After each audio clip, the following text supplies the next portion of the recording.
Hi guys, welcome to channel Alpha Hearts. Inilah buku pribadi saya. Saya akan baca.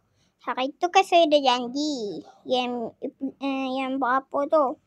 Kan saya dah buat kan? Belum kot, tak tahulah. Ni saya nak tolong baca untuk hampa. Tak tahulah saya buat belum. So, guys. Saya tolong baca. Jangan lupa Raya Haji. Jangan lupa Raya Haji. Lagu tu. Cuba teka umur saya berapa. Guys, cuba teka umur saya berapa guys. Komen guys. Please follow dengan subscribe. Guys.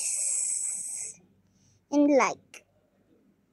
Bye. Saya suka Putri. Usha. Betul lah, saya memang suka Putri tu. Putri tu crush. Ni salah sikit lah.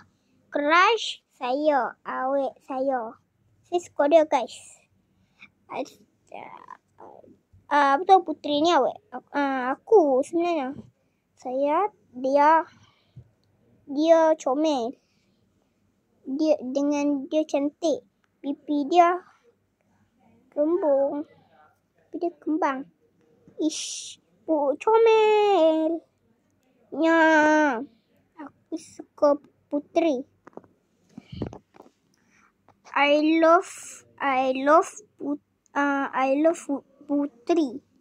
Aku tak bagi orang kacau Putri. Aku malu nak lepas perasaan aku. Aku takut dia tak terima perasaan. Aku takut. Aku malu nak lepas perasaan.